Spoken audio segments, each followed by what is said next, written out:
puesto que en obediencia a la verdad ustedes han purificado sus almas para un amor sincero de hermanos. Ámense unos a otros entrañablemente, de corazón puro, pues han nacido de nuevo, no de una simiente corruptible, sino de una que es incorruptible, es decir, mediante la palabra de Dios que vive y permanece. Porque toda carne es como la hierba, y toda su gloria como la flor de la hierba. Sécase la hierba, cáese la flor, pero la palabra del Señor permanece para siempre. Esa es la palabra que a ustedes les fue predicada. Por tanto, desechando toda malicia y todo engaño e hipocresías y envidias y toda difamación, deseen como niños recién nacidos la leche pura de la palabra, para que por ella crezcan para salvación, si es que han probado la bondad del Señor. Amén. Acompáñame a orar. Señor, gracias porque tú eres bueno, Dios. Gracias porque nos permites estar aquí el día de hoy. Te rogamos, Señor, que tú abras nuestros oídos, Señor, nuestro entendimiento, nuestros ojos, que podamos ver tu gloria, Señor, contemplarte, y que podamos a través de tu palabra ser transformados, Señor. En el nombre de Cristo Jesús. Amén. Pueden sentarse. Buenos días. Quisiera que supusiéramos algo para comenzar. Vamos a hacer una suposición. Imaginémonos que vamos a salir de aquí y cada uno de nosotros va a llevar una encuesta con una sola pregunta, y se la vas a hacer a todas las personas cristianas que conozcas. A todas las personas cristianas que conozcas le vas a hacer solo esta pregunta: ¿para qué nos salvó Dios? ¿Para qué nos salvó Dios? ¿Cuál crees tú que serían las respuestas más comunes? ¿Cuál crees tú que serían las respuestas más frecuentes? Para glorificarlo, para su gloria, para no irme al infierno, porque me amó, para adorarlo, para servirlo. Sí, y hablamos de todas estas cuestiones. Yo creo que sin duda serían algunas de las más frecuentes. Yo esperaría que si yo te pregunto a ti ¿para qué te salvó Dios?, tú me dijeras para su gloria. Esa sería una respuesta correcta. Y sin embargo, dejamos fuera algo que es muy importante y que de hecho es esencial para todos los creyentes y que es esencial para aquellos que están viviendo en sufrimiento. Te pregunto, ¿alguien de aquí está viviendo en sufrimiento? Todos estamos viviendo en sufrimiento de una u otra forma. Y entonces esto es esencial para nosotros, ¿sí? Y Pedro entonces lo dice así, sí, sin rodeos. Pedro dice: ustedes se han purificado para un amor sincero de hermanos. Hemos sido salvados para amar a los hermanos. Hemos sido salvados para amar a los hermanos. Y sin embargo, es una de las cosas que menos pensamos, que tiene que ver con que Dios me haya salvado para amar a los otros, como que no forma parte de mi registro de para qué Dios me salvó. Y entonces toda esta sección está guiada por esta verdad: Dios me salvó para amar a los hermanos. Y entonces nada más me gustaría hacer 2 puntos. Número 1, ¿cuál es la instrucción claramente? Y número 2, ¿cuál es la fuente? Es decir, ¿de dónde tú y yo vamos a poder tomarnos para cumplir con esta instrucción? Porque si alguno de nosotros ha tratado de amar a los hermanos, te darás cuenta que es una de las cosas más difíciles de hacer. Amarte, o que la gente te ame a ti, es igual de difícil que lo que tú crees que es amar a los que están del otro lado. Y entonces amarnos unos a otros es una de las cosas más difíciles que hay por hacer. Y sin embargo, es una parte integral, esencial de lo que la salvación es. Y entonces vamos a ver, pues, primero la instrucción. La instrucción así clara está al final del versículo 22 y dice: ámense unos a otros entrañablemente, de corazón puro. Esa es la instrucción: ámense unos a otros entrañablemente, de corazón puro. Sí, pero me gustaría que notaras cómo es que Pedro otra vez se mueve del indicativo al imperativo. ¿Te acuerdas que hace unas semanas hablábamos justo de esta idea? El evangelio siempre se mueve de indicativo a imperativo. Es decir, primero te dice lo que ya ha sido hecho en Cristo y lo que tú ya eres en Cristo, y luego te dice: a la luz de eso, esto es lo que deberías de hacer. Sí, y entonces Pedro dice: ya que ustedes, al obedecer la verdad aquí se refiere a venir al evangelio. Sí, a venir a creer en Cristo, eso es obedecer la verdad. Entonces Pedro le dice: ya que ustedes al depositar su fe en Cristo han sido purificados para amar a los hermanos, lo que deberían de hacer lógicamente es amar a los hermanos, porque por eso se han purificado, ya han sido purificados, y lo que sigue ahora es amar a los hermanos, ¿sí? Y entonces la purificación de la que Pablo habla no tiene que ver tanto con santificación, es decir, no está pensando Pedro, en una idea de purificación progresiva, sino en un evento que sucede una sola vez, ¿sí? Y es un parteaguas. Antes eras esto, ahora eres esto, ¿sí? Y ya. Lo podemos ver también en Pablo. Pablo dice en Tito 3, del versículo 3 al 5. Porque nosotros también en otro tiempo éramos, y quiero que notes esta lista, y que tú en tu mente registres si ya no eres esto.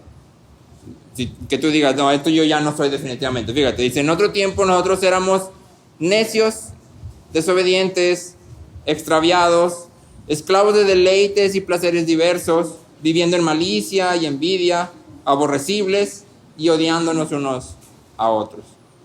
Pero cuando se manifestó la bondad de Dios nuestro Salvador y su amor hacia la humanidad, Él nos salvó, no por las obras de justicia que nosotros hubiéramos hecho, sino conforme a su misericordia, por medio del lavamiento de la regeneración y renovación por el Espíritu Santo. Y entonces por eso dice, en otro tiempo éramos esto, pero ya no somos esto. ¿Sí? Ahora, y si estoy listo, espero. Yo muchas veces me he comportado neciamente. Muchas veces he sido desobediente.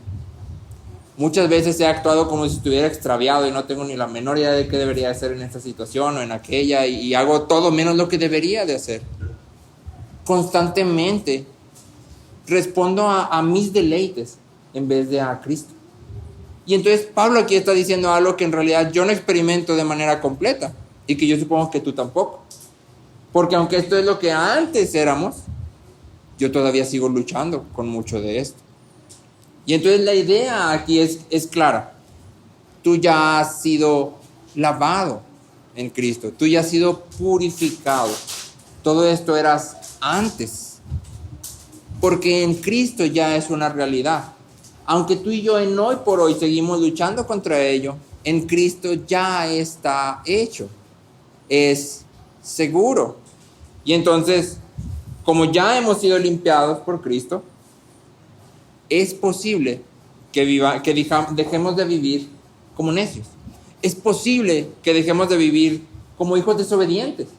Es posible que vivamos con una dirección clara. Es posible que vivamos libres de nuestros deleites. Es posible porque en Cristo ya ha sucedido.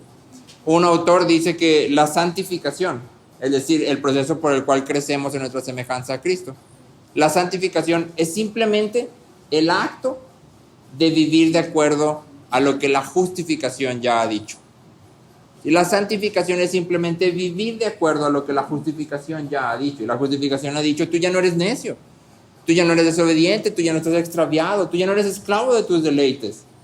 Sí, has sido libertado. Y la santificación es voltear a ver la obra de Cristo y responder a ello. Yo ya no soy esclavo de mis deleites, entonces puedo decir que no a aquello que yo quiero. Yo ya no soy esclavo de mis deleites, entonces puedo responder a esta situación como sabio y no como necio. Sí, yo ya no soy una persona extraviada, tengo un rumbo fijo. Puedo saber qué hacer sin importar lo que se presente frente a mí.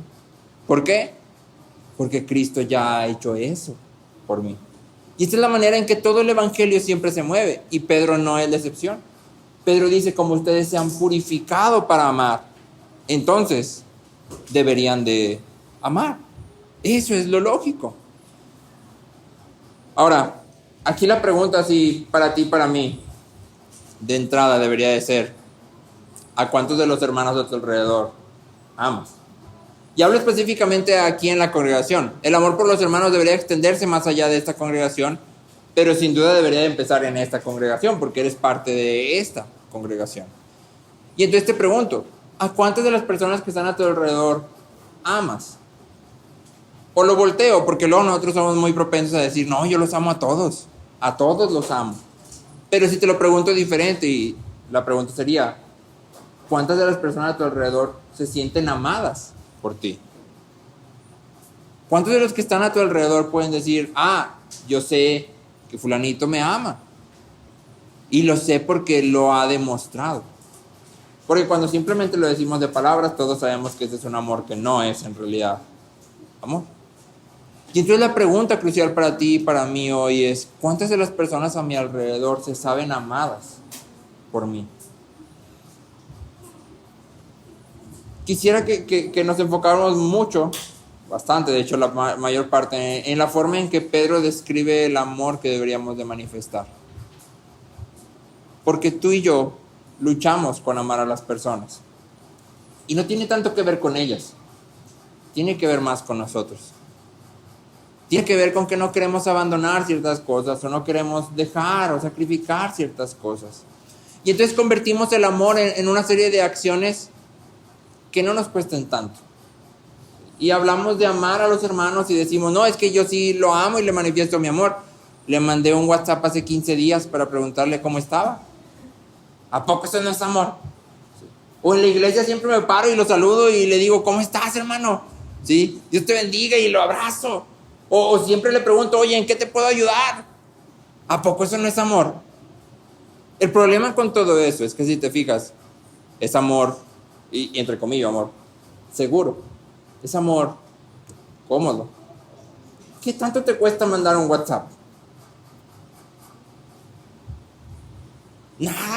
Nada, la verdad es que nada, ni siquiera para los que podemos decir, no es que no tengo tiempo, no es verdad, ¿sí? Porque estás en el celular y si checáramos cuánto tiempo pasas en pantalla en el celular, probablemente serían más de 2 o 3 horas al día, el celular lo registra, ¿sí? Entonces que tú y yo digamos, no, es que yo no tengo tiempo, no es verdad.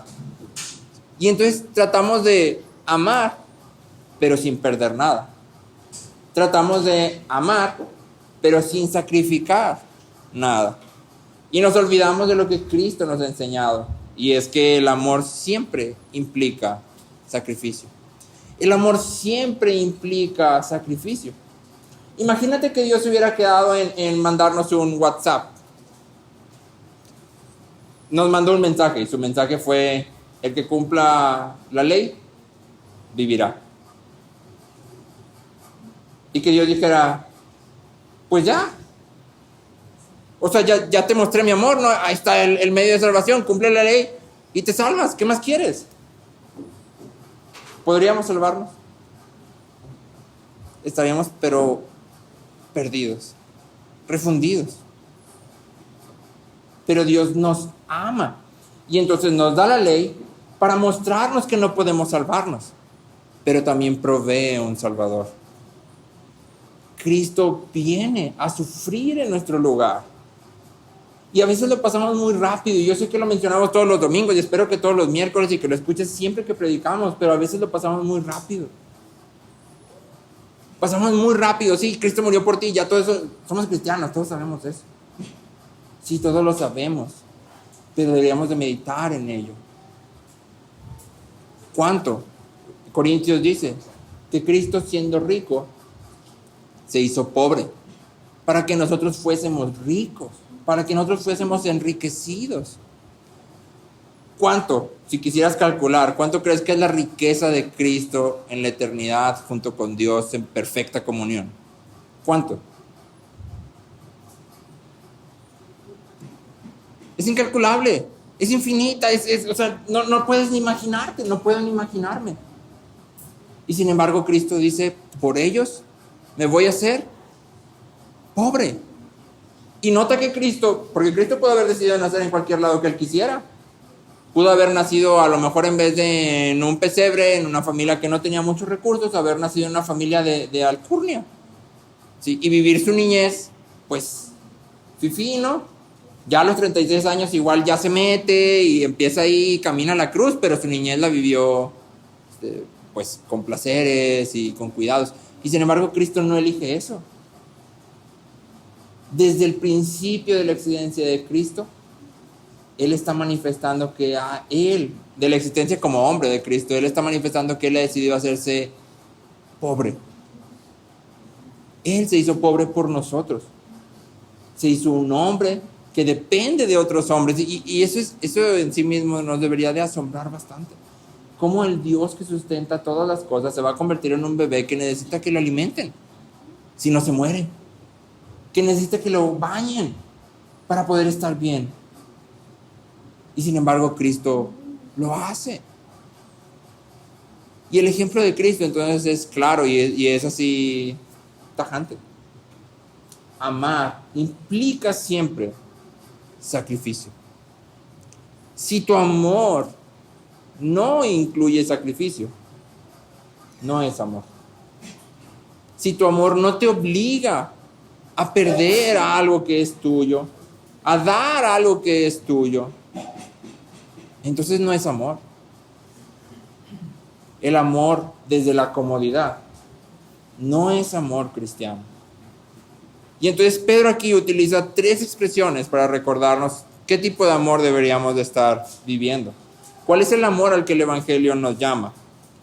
Pedro dice que nuestro amor debe ser sincero, entrañable y de corazón puro. Sincero, entrañable y de corazón puro. Y entonces, primero, Pedro dice que hemos sido purificados para un amor sincero. ¿Qué significa sincero? En Romanos 12:9, Pablo describe este amor sincero. Fíjate lo que dice, Romanos 12:9. El amor sea sin hipocresía. La hipocresía sería lo opuesto a la sinceridad. Dice, el amor sea sin hipocresía. ¿Cómo? Aborreciendo lo malo, aplicándose a lo bueno. Un amor sincero es uno que aborrece lo malo y se aplica a lo bueno. Es decir, un amor sincero es aquel que está dispuesto a tener las pláticas difíciles con los hermanos dentro de la iglesia. Es aquel que cuando ve a alguien fallar, sabe que tiene que actuar en respuesta. No para juzgarlo, no para criticarlo, no para expulsarlo, sino para llamarlo al arrepentimiento. Y si alguna vez has tenido que hablar con alguien acerca de un pecado que has notado, sabrás que es difícil. Es mucho más fácil decir, no, pues estoy orando por él. Y otra vez, queremos amar desde nuestra comodidad. Estoy orando por él, eso ya es amor. Pero es amor cómodo. Le falta algo. Y el amor sincero entonces nos obliga a que cuando vemos que alguien está incurriendo en un pecado, vayamos y le digamos, estás fallando. Tienes que volverte. ¿Por qué te lo digo? Porque te amo. Tal vez esa persona se va a enojar contigo, tal vez esa persona te va a decir, bueno, ¿y tú quién eres para decirme eso? Como si tú no pecaras. El amor sincero no está esperando que la otra persona diga, wow, eres la persona más sabia del universo, nunca nadie me había dicho esto. Tienes toda la razón, me voy a repetir. No. Te lo digo porque te amo, aunque la respuesta que reciba de regreso no sea la que yo quisiera o no sea la correcta. Estoy esperando que al manifestarte mi amor, Dios haga la obra, en el momento en que te lo digo o después. Pero el amor me lleva a eso. Y entonces el amor sincero es uno que cuando ve el pecado, responde. Pero también el amor sincero es uno que se aplica a lo bueno. Y aquí esto significa sencillamente que todas nuestras palabras y todas nuestras acciones están dirigidas siempre a la edificación del otro. Todas nuestras palabras y todas nuestras acciones tienen en mira una cosa: la salvación del otro. ¿Te acuerdas en Hebreos, que lo hemos citado varias veces? Hebreos 10, el versículo que todos nos sabemos, 24, dice, no dejando de congregarse. Pero en realidad la idea completa del autor de Hebreos es, busquen formas de estimularse al amor y las buenas obras, no se dejen de congregar. Y luego al final dice, y cuánto más cuando aquel día se acerca. Y entonces el autor de Hebreos está diciendo, Cristo ya viene. Y como Cristo ya viene, tú deberías de activamente estar buscando a todos los que están en la congregación al amor y las buenas obras. Porque la salvación no se trata solo de ti, la salvación no se trata solo de mí. Hemos sido salvados para amar a los hermanos. Y entonces yo debería activamente estar buscando que todas mis palabras y todas mis acciones edifiquen a los que están a mi alrededor. Hablando específicamente de nuestra cultura como mexicanos, creo que tenemos un problema que a veces estorba esta parte. Y es que solemos ser, unos más que otros, carrillentos. Y está divertido, o sea, echas carrilla, ajá, sí, ajá. Pero a veces no nos damos cuenta que en esa carrilla, finalmente le ponemos carrilla porque si le dijéramos somos burlones se escucharía feo. Pero realmente no hay mucha diferencia. Para echar carrilla, tienes que burlarte de algo. Si no, no es carrilla. Y no nos damos cuenta que en realidad sí estamos formando a la gente. Sí estamos moldeando cómo las personas responden. Y aparte no nos damos cuenta que también nosotros estamos siendo moldeados. Cuando tú y yo nos la pasamos burlándonos de las personas, vamos a empezar a creer que toda la gente es como tú y yo. Y entonces vamos a tener miedo de hacer cualquier cosa, porque si yo me burlo de todos, pues cuando yo me equivoque, todos se van a burlar de mí. Y entonces no estamos proveyendo nada para edificación. Al contrario, estamos estorbando el crecimiento de la iglesia. Y deberíamos de tener cuidado en ese sentido. De todo lo que decimos, siempre deberíamos preguntarnos, ¿a quién va a edificar esto que estoy a punto de decir? ¿Para quién va a ser de provecho? Porque la Biblia es clara que vamos a dar cuenta de todas nuestras palabras. Y eso significa que deberíamos de sopesar bien lo que decimos. A través de todo el libro de Proverbios, hay una idea que se repite una y otra y otra y otra y otra vez. Y es, en las muchas palabras, hay pecado. En las muchas palabras hay pecado. Es decir, te lo pongo sencillo. El que mucho habla, peca. El que mucho habla, peca. Y entonces el autor de Hebreos no te está diciendo cállate, te está diciendo sé sabio para hablar. Sé sabio para hablar. Ten cuidado con lo que dices. Y entonces en primera instancia nuestro amor debería de ser sincero. ¿Sí? El amor puede perdonar todas las debilidades y amar a pesar de ellas. Pero el amor no puede dejar de desear que esas debilidades sean quitadas. El amor perdona constantemente, pero no ignora. Eso es amor sincero. En segundo lugar, Pedro nos dice que nuestro amor debería de ser entrañable. Y esta palabra puede ser traducida como profundo, amor profundo o un amor que se extiende. Es más claro cuando vemos que esta palabra generalmente se usa para hablar de un esfuerzo a máxima potencia. Es decir, la imagen que pinta es como de un animal corriendo a todo lo que puede o de un hombre corriendo hacia toda la velocidad que puede. Es decir, es un esfuerzo a tope. Es dar absolutamente todo lo que tienes para dar. Y entonces aquí Pedro está diciendo algo claro. Nuestro amor debería de ser uno que tope, que dé todo de nosotros. En Hebreos 10:34, el autor dice que los cristianos tuvieron compasión de los prisioneros creyentes, y aceptaron con gozo el despojo de sus bienes.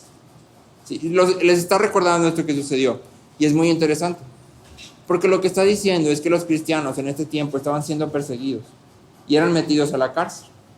Y entonces cuando eran metidos a la cárcel, los otros cristianos lo que hacían era ir a visitarlos a la cárcel, para llevarles comida, para llevarles bebida, para cuidar de ellos. Pero en el momento que tú fueras a la cárcel, iban a decir, ese también es cristiano. ¿Sabes qué hay que hacer? Meterlo a la cárcel también. Quítale todas sus cosas y mételo a la cárcel. Y los cristianos no decían, no, pues es que, si voy, pues me van a quitar todo. Ay, no, pues mejor desde aquí oramos por ellos. ¿Sí? O no, luego que salga, ya aquí vamos a tener así pan y todo para que cuando salgan ya van a... ¿Qué decían los cristianos? Mi hermano está en la cárcel, necesita comida, necesita bebida. ¿Qué voy a hacer?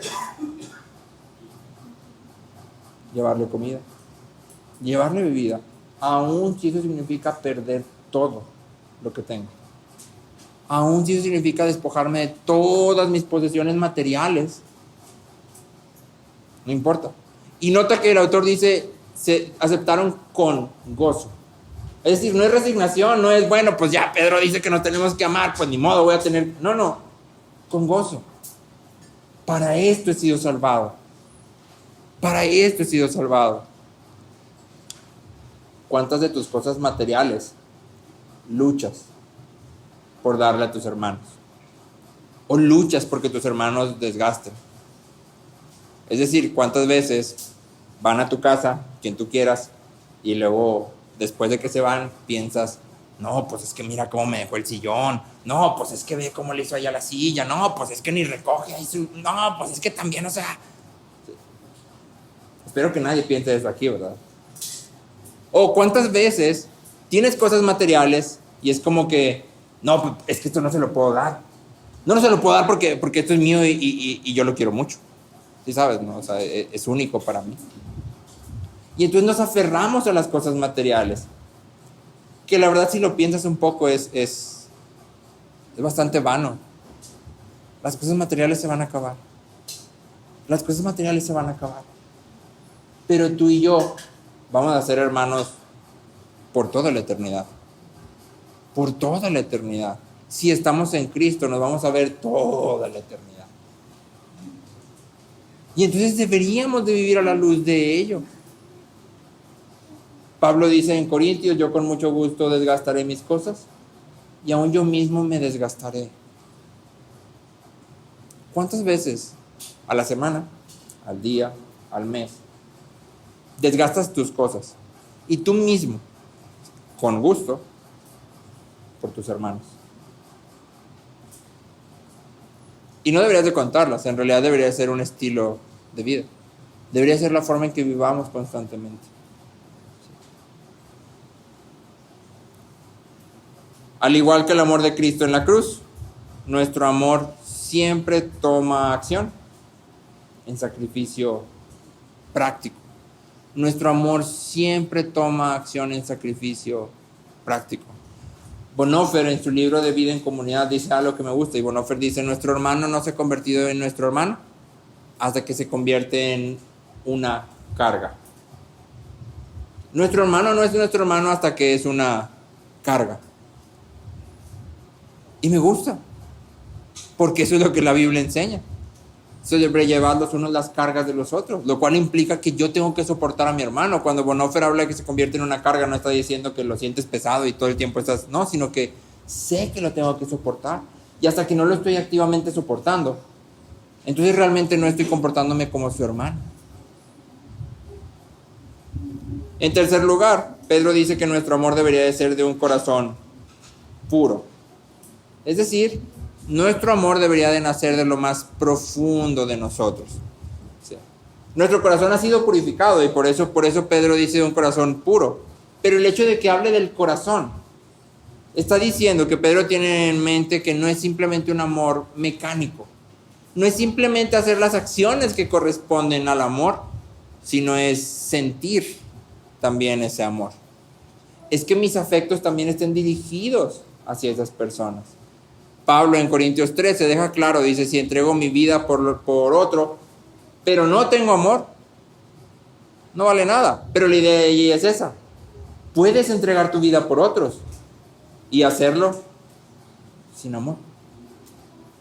Y entonces lo que Pedro está diciendo aquí es, no se trata simplemente de hacer, tiene que venir desde lo profundo, tiene que ser algo que sientas desde adentro.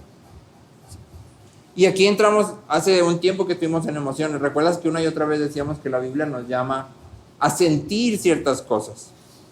O sea, no simplemente nos llama a hacer, nos llama a sentir ciertas cosas. Y aquí se pone un poco difícil. Pero antes de abordar esta pregunta de cómo voy a sentir algo que no estoy sintiendo, quisiera volver a preguntarte, ¿cuántas de las personas en esta congregación se sienten amadas por ti? ¿A cuántas personas en esta congregación estás amando así? Sincera, entrañable y de corazón. ¿A cuántas personas estás amando así? Porque deberías amar a toda la congregación de esta forma. Pero podemos empezar desde abajo. ¿A cuántas estás amando así? Para esto hemos sido salvados.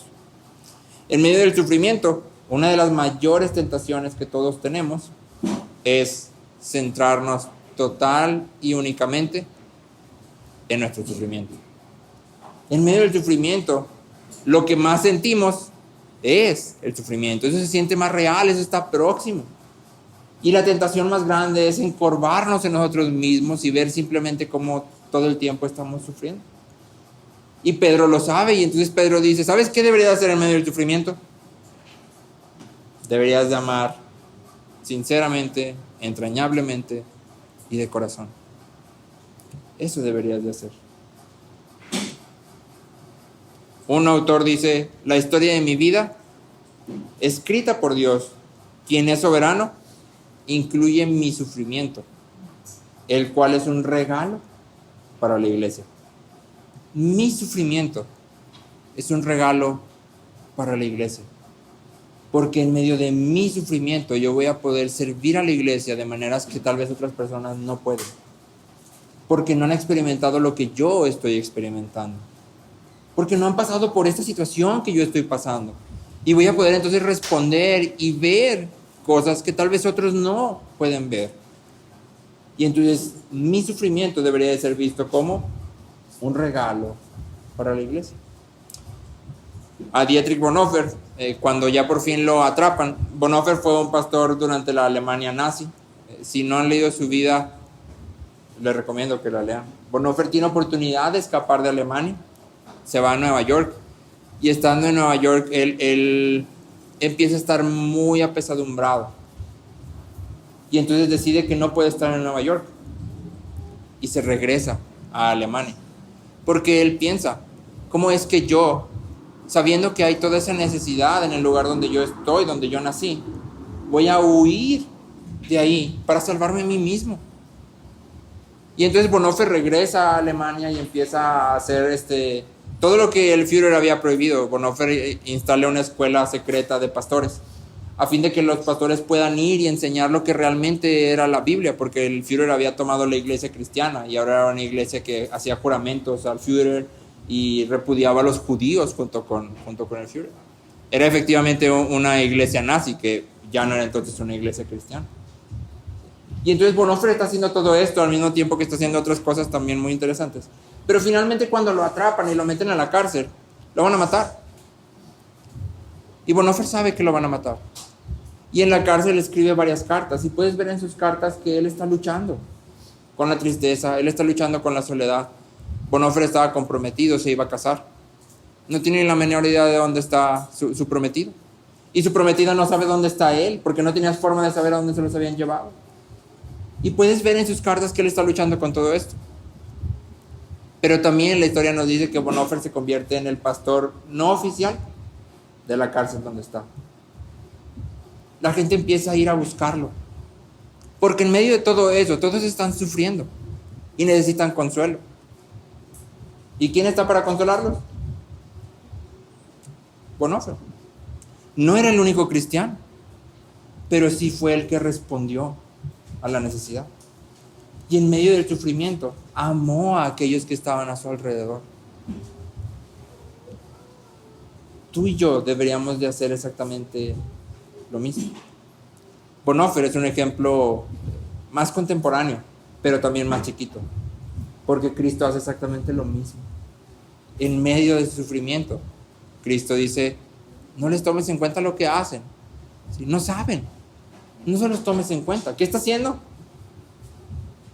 Amarnos. Nos está amando. Y en su caminar a la cruz y en su estar colgado en la cruz, nos está efectivamente amando. Por eso está ahí.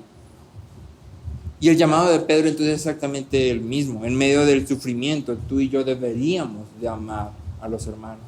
Y no con un amor cómodo, sino con un amor como el que Cristo ha ejemplificado para nosotros, como el que Cristo ha mostrado a nosotros. Al mismo tiempo, el pasaje que estamos leyendo nos llama a abandonar ciertos pecados. Nuestra Biblia hace una separación entre el capítulo 1 y el 2. Acuérdate que los capítulos y los versículos fueron introducidos mucho tiempo después. A veces sirven de ayuda, pero otras veces cortan el flujo de pensamiento del autor. Este es uno de esos casos. Si te fijaste, el capítulo 2 empieza diciendo, por tanto. Y un por tanto entonces implica que eso que está hablando está conectado con justamente lo que está detrás. ¿Sí? Y entonces esta es una sola unidad de pensamiento. Desde el 1.22 hasta el 2.3, Pedro está hablando de una sola cosa. Y entonces Pedro nos llama a abandonar ciertos pecados. Y la lista de pecados que Pedro hace son pecados que específicamente están dirigidos hacia la comunidad. Estos pecados destruyen la comunidad. ¿Sí? Pedro dice malicia, engaño, hipocresía, envidias y toda difamación. Esos son pecados que tú y yo debemos de desechar. Todos estos pecados tienen que ver con nuestra actitud hacia otros. Y me gustaría nada más hacer énfasis en dos de estos que creo que pueden ser un poco malentendidos. El primero es la parte de la malicia. De manera general, malicia es simplemente desear el mal a otros. Si malicia es simplemente desear el mal a otros. Tal vez, no sé si alguna vez te ha pasado, que hay una persona que te ha hecho algo que te ha ofendido, que te ha lastimado, que te ha dolido. Y sí como que deseas en tu corazón que Dios lo elimine. ¿Sí? Ya no que lo ilumine, que lo elimine. ¿Sí? O que por lo menos se lo lleve pero bien lejos, o sea, o que le pase algo para que sepa lo que se siente. ¿Sí? Eso es malicia. Pero la malicia también habla acerca de guardar resentimientos. La malicia también se refiere a la falta de perdón. Y eso creo que es algo con lo que tal vez más vamos a podernos identificar. Porque muchas veces guardamos el resentimiento. Incluso fingimos que perdonamos porque decimos, no, ya lo perdoné, pero no lo quiero ver. Ah, eso no es perdón. Eso no es perdón. Imagínate que Dios te hubiera dicho, ya te perdoné, pero no te quiero ver nunca. Eso no es perdón. Y entonces la malicia también se refiere a esas cosas. Y aquí debemos examinar nuestro corazón. ¿Cuántas veces he deseado mal a otro? ¿Y cuántas veces he estado guardando en mi corazón resentimiento? He estado fingiendo que perdono cuando en realidad no he perdonado a nadie. El otro pecado en el que me gustaría hacer énfasis es la hipocresía. La hipocresía es particularmente interesante, me parece, porque no solo se trata de fingir como tal, sí ciertamente habla acerca de una inconsistencia entre nuestro actuar y nuestro creer. ¿Sí? La hipocresía, en primer lugar, se refiere a una incongruencia en lo que digo que creo y luego cómo actúo. Pero también hipocresía se refiere a cuando tú y yo tomamos las palabras de otro y luego las empezamos a torcer poquito. Es decir, le estamos contando al hermano que el hermano fulanito nos dijo que el otro día pasó esto y aquello y aquí y allá. Y sí nos dijo eso, pero tú y yo como que le metemos ahí un poquito de tantillo nomás ahí como así.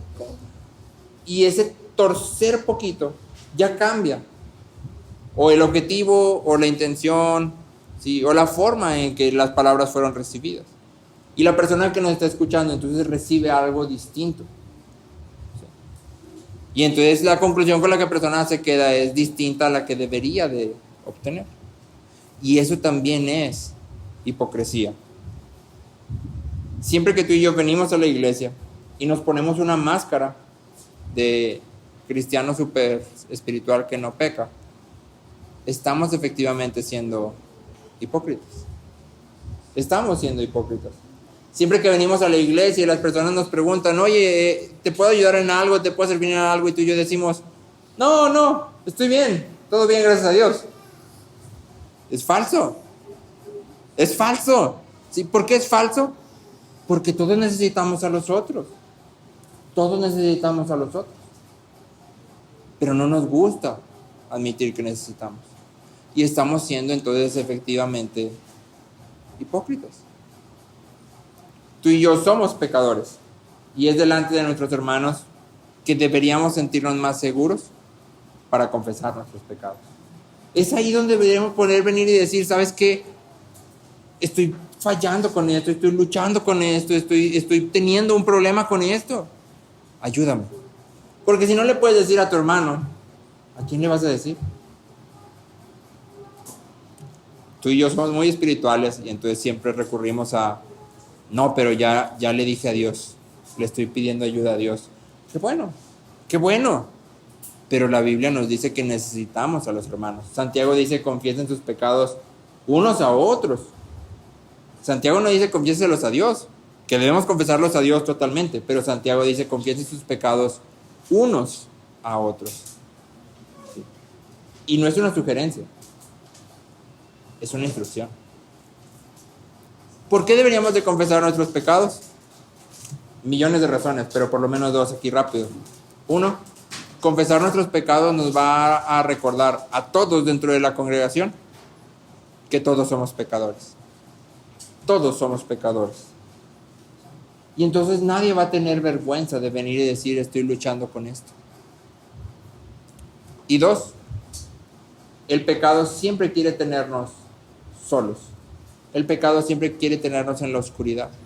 Cuando tú y yo venimos y confesamos nuestro pecado, estamos tomando un paso hacia la luz. El proceso puede que sea muy difícil, puede que no nos guste, pero es la mejor forma de combatir el pecado. Venir a la luz es la manera en que nuestro pecado es expuesto, de manera que pueda ser arrancado. Bonhoeffer, en su libro de Vida en Comunidad, dice: la persona que ama su idea sobre la comunidad va a destruir la comunidad, pero la persona que ama a los hermanos en la comunidad va a construir comunidad. Es decir, tú y yo muchas veces llegamos a la iglesia y tenemos una idea de cómo una iglesia debería de verse, y creemos que una iglesia llega y todos van a estar, hermano, Dios se bendiga, no, hermano, estoy fortalecido, y todas risas y todo eso, y luego cantaba y todos levantaban las manos, y todo así, sales, hermano, no, salí bien bendecido. Pero llegas a la iglesia y resulta que fulanito es bien complicado, manganito siempre tiene cara de enojado, y yo lo quiero saludar y él siempre parece que está enojado. Sutanito nunca me saluda, y el otro nunca quiere que hagan esto, y el otro siempre se está quejando de aquello, y no se ve como tú y yo quisiéramos que se viera. Y es por eso que Bonhoeffer dice: no ames tu idea de comunidad, ama a los hermanos que están en la comunidad. ¿Sí? Ama a los que están en la congregación, sea quienes sea que son, sea como sea que son, porque si Cristo los ha amado, ¿por qué yo no? ¿O acaso soy mejor juez de las personas yo que Cristo? Si Cristo los ha amado, yo debería de amarlos. Antes de ir a la cruz, Jesús ora por nosotros. Específicamente ora por ti y por mí. ¿Sí? Por ti y por mí, así de manera específica. Es una de las pocas instancias que vemos una oración de Cristo dirigida a ti y a mí específicamente. Es decir, lo que Cristo enseña, lo enseña en primera instancia a sus discípulos y por extensión a nosotros. Pero en esta oración de Cristo, tú y yo estamos específica y explícitamente incluidos. Y fíjate lo que Cristo ora. Esto es Juan 17, 20 y 21. Juan 17, 20 y 21. Jesús dice: pero no ruego solo por estos. Es decir, no ruego solo por los discípulos, por los apóstoles que estaban ahí, dice, sino también por los que han de creer en mí, por la palabra de ellos. O sea, nosotros. ¿Qué va a pedir Cristo por nosotros?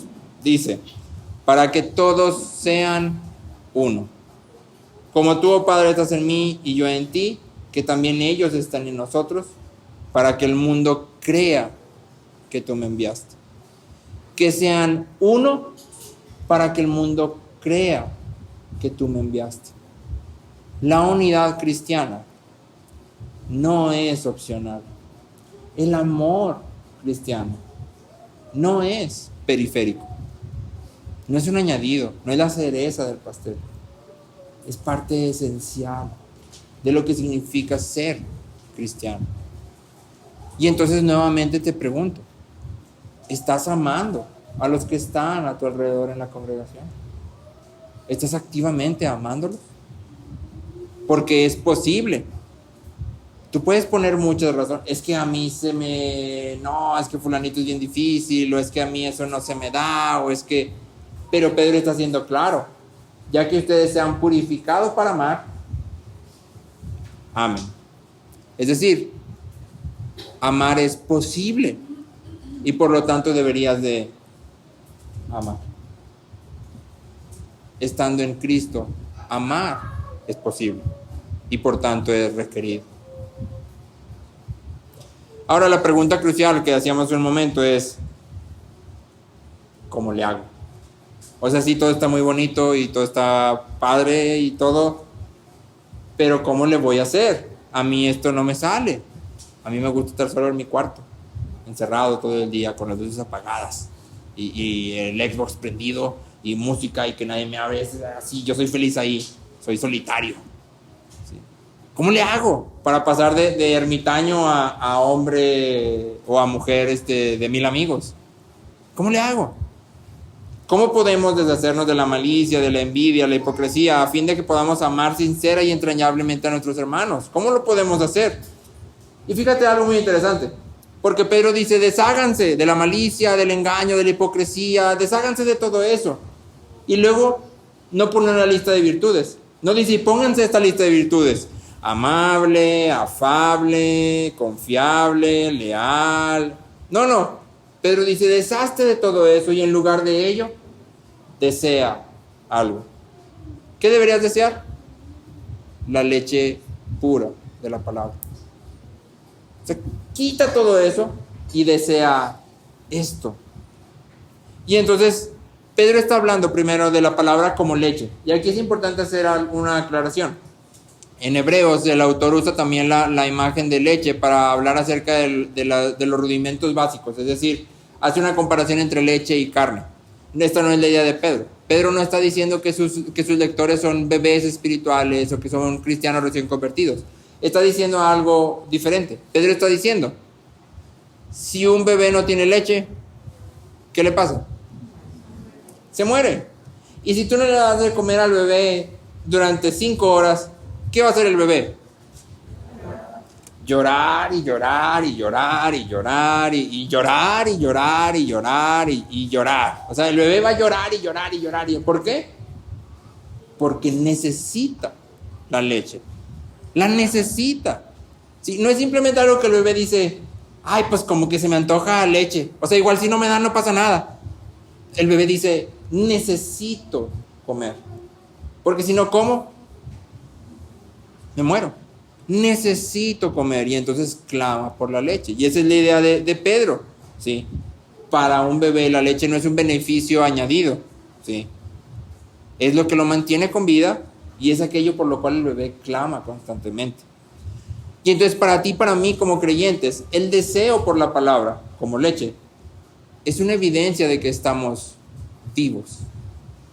Si tú y yo no deseamos la palabra, es un foco rojo, gigantesco, grande, que hace ruido, así. Porque es una evidencia de que estamos vivos. Ahora, nota esto. ¿Sí? Esto es muy importante porque Pablo hace una referencia en medio a la palabra que pareciera que no tiene mucho sentido. Pedro dice que la palabra es la que nos hace nacer. Dice, ustedes han nacido no a través de una simiente imperecible, una simiente perecedera, sino una que no puede perecer. ¿Sí? Y luego habla de la palabra de Dios como eterna, como que se mantiene siempre. ¿Sí? Y pareciera como que Pedro se desvía un poco. ¿Por qué está hablando de eso? ¿Y por qué cita a Isaías hablando de la flor y la hierba? ¿Qué tiene que ver con lo que estamos hablando? Y Pedro está diciendo básicamente una cosa. La palabra es lo que nos da vida y nos mantiene vivos. La palabra es lo que nos da vida y nos hace crecer. Tú y yo muchas veces estamos desesperados por crecer en nuestra semejanza a Cristo, por dejar viejos patrones de comportamiento, por cambiar, por ser mejores personas, por ponerlo en alguna palabra. Y entonces corremos a todo lo que se nos atraviese. Sí, las redes sociales están llenas y corremos a todo lo que se nos atraviese. Corremos a los 10 pasos para ser un mejor cristiano, 22 pasos para dejar atrás los patrones pecaminosos, 34, y corremos y queremos hacer eso. Y corremos y vamos recurrimos desde la psicología hasta cosas mucho más darks como las energías y todas esas cosas que la verdad están muy de moda ahorita y que yo no logro entender, pero están ahí. Y como cristianos muchas veces vamos y los agarramos y lo queremos cristianizar. No, es que sí, lo de las energías como que no se opone a eso de la Biblia, como que sí, y a mí me ha servido mucho. Y te quiero advertir una cosa: que sirva no prueba que es bueno. Que sirva, no prueba que es bueno. Hay una persona en internet que se llama Jordan Peterson, que es como un pseudo cristiano, no sé, es un doctor muy inteligente, muy inteligente. Pero toma porciones de la Biblia y las mete en lo que él está hablando, y entonces pareciera que es cristiano y al mismo tiempo está dando una enseñanza muy extraña. Pero él entrevista a un doctor, y este otro doctor es especialista en hongos. Y este doctor está diciendo que los hongos son la clave dada por la tierra para que tú y yo podamos descubrir la verdad. Y entonces este doctor cita muchos ejemplos de personas que se han sometido a terapias controladas de hongos y que, en sus palabras, sus ojos han sido abiertos y han podido reconocerse como personas egoístas y malas, y entonces su vida ha cambiado y funciona. O sea, las personas cambiaron. Sí, el estudio dice que sí. Por eso yo voy a decir que eso es lo que debería de hacer. No, bajo ninguna circunstancia. La Biblia de hecho me advierte contra hacer tales cosas. Que funcione no quiere decir que es correcto. Que funcione no quiere decir que es lo que yo necesito. Y entonces Pedro está diciendo algo claro. Tú necesitas una cosa. Necesitas una cosa para crecer en salvación. ¿Qué? La leche. Necesitas la palabra. Necesitas la palabra. Hace poco leía un libro es de consejería. Y lo que más me sorprendía del libro, está muy interesante, pero lo que más me sorprendía es que el autor, que es un pastor y consejero, abría todos los capítulos, es como una teología sistemática, es decir, empieza con la doctrina de la palabra, y luego la doctrina de la Trinidad, y luego la doctrina del Hijo, y la doctrina del Espíritu Santo, y luego la doctrina... Y todo lo conecta, todo lo conecta con algún caso en el que él tuvo que aconsejar a una persona. Y lo que más me asombraba es ver cómo él lograba conectar esa doctrina con lo que la persona estaba pasando. Y luego traía un texto de la Biblia y él decía, fulanito de tal, se cortaba en las piernas. Revisamos este pasaje. Pasamos un tiempo leyendo y meditando y platicando sobre este pasaje, al punto que la persona pudo dejar de hacerlo. Fulanito de tal tenía problemas en su matrimonio y eran desastrosos. Meditamos en este pasaje. Y estuvimos platicando sobre esto y esto y esto en este pasaje.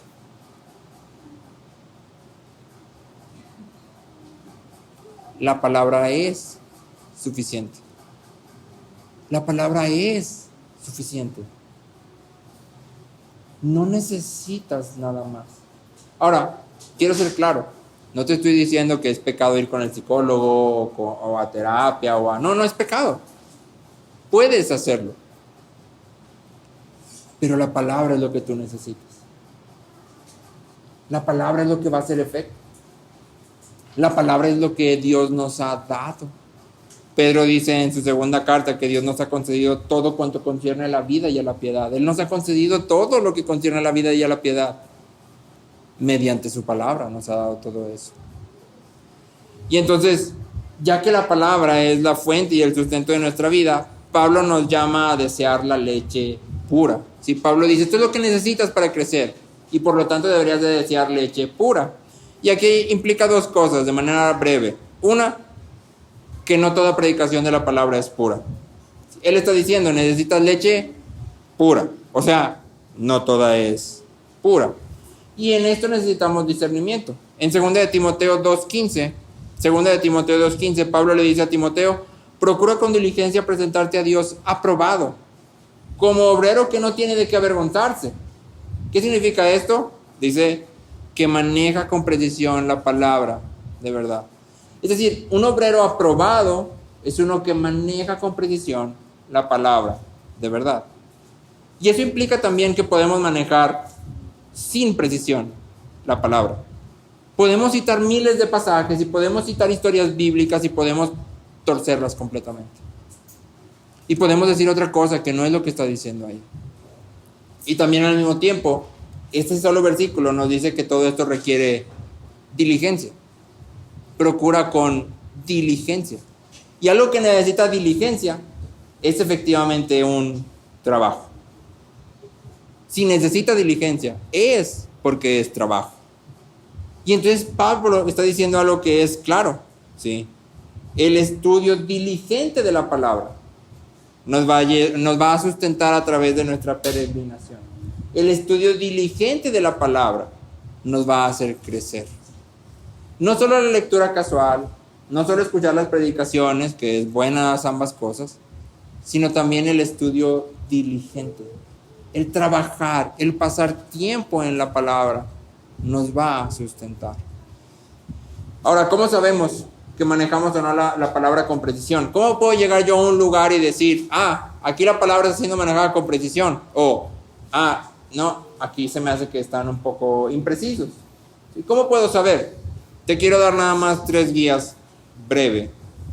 Esto es todo una plática porque tiene que ver con cómo interpretamos la Biblia, pero eso en 3 guías generales, por así decirlo.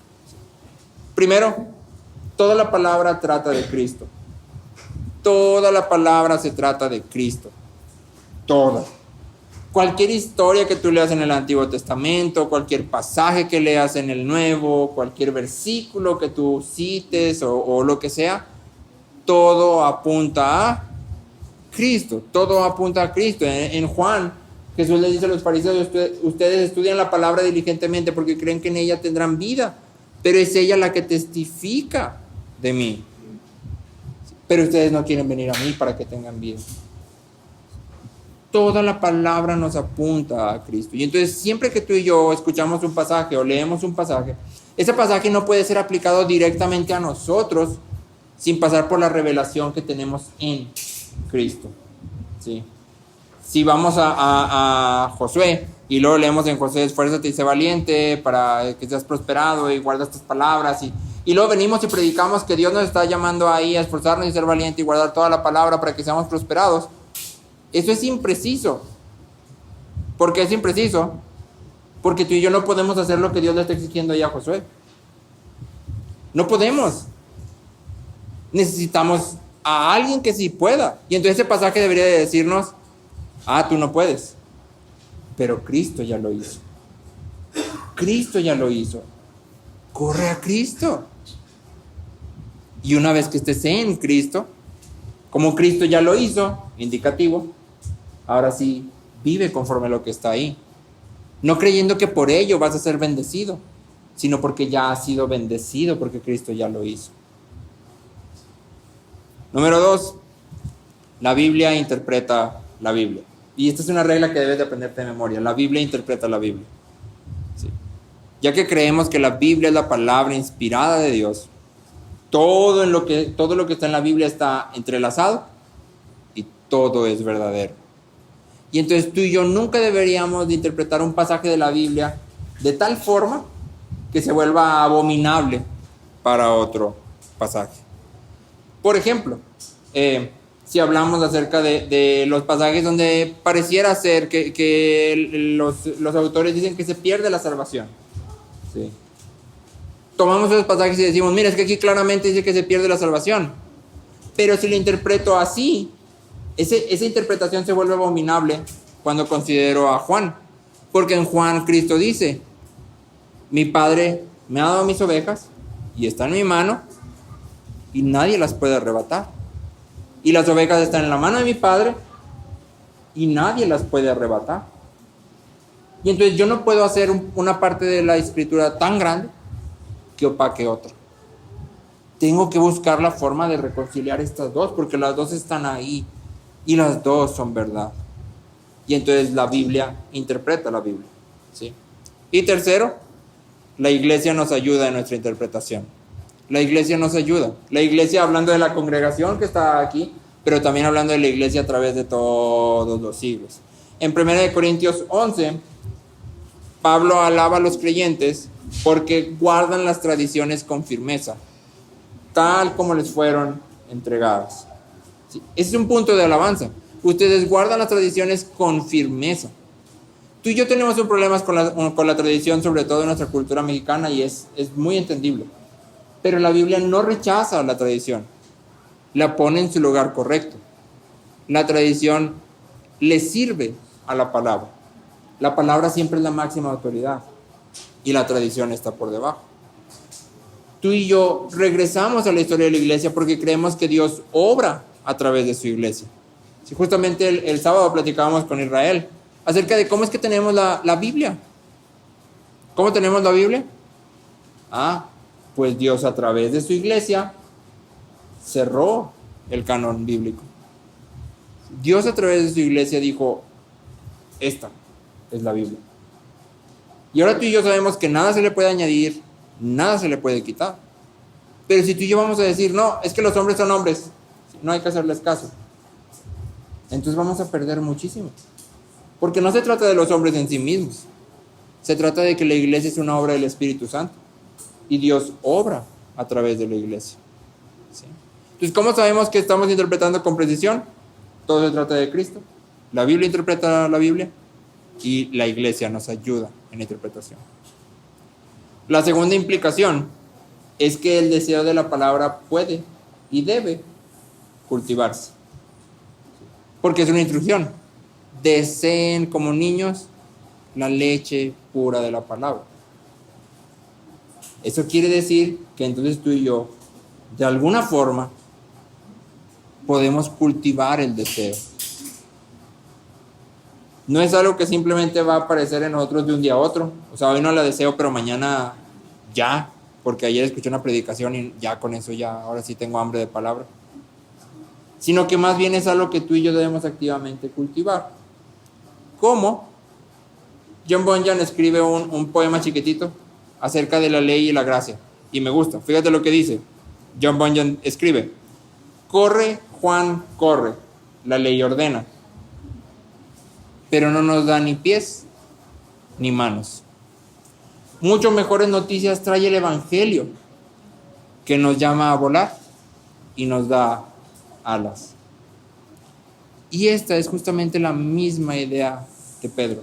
Porque Pedro termina diciendo: deseen como niños recién nacidos la leche pura de la palabra, si es que han probado la bondad del Señor. Si es que han probado la bondad del Señor. ¿Cuándo probamos tú y yo la bondad del Señor? En primera instancia, cuando venimos a Cristo. Cuando venimos a Cristo y vemos toda la obra de Cristo a nuestro favor y todo nuestro pecado, esa es la prueba más grande de la bondad de Dios.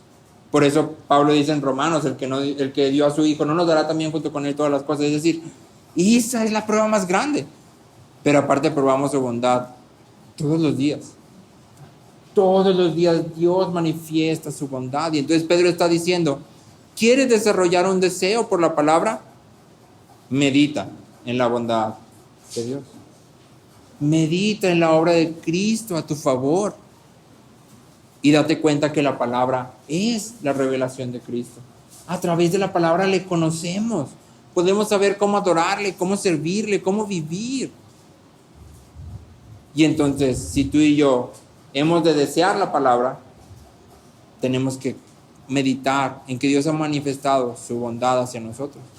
Si tú y yo vamos a amar a los hermanos, tenemos que empezar por probar su bondad y meditar en su bondad.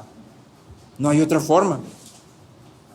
Y por eso es que Bunyan dice: muchos mejores noticias trae el Evangelio. Nos llama a volar y nos da alas. Es el Evangelio. ¿Te fijas lo que Pedro está diciendo? Pedro dice: tienes que amar a los hermanos y tienes que desear la palabra. ¿Cómo? Prueba la bondad de Dios. Ya la has probado. Y como ya la has probado, entonces puedes cultivar el deseo y puedes amar a los hermanos. Es el amor de Dios manifestado a nosotros lo que enciende nuestro amor por su palabra y por los hermanos. Si tú y yo no estamos viviendo hoy amando a los hermanos como deberíamos de hacerlo, si tú y yo no estamos viviendo hoy deseando la palabra como leche, aquí está lo que tenemos que hacer. medita en la bondad de Dios, cultiva el deseo y acciona en amor sacrificial hacia los que te rodean. Oramos.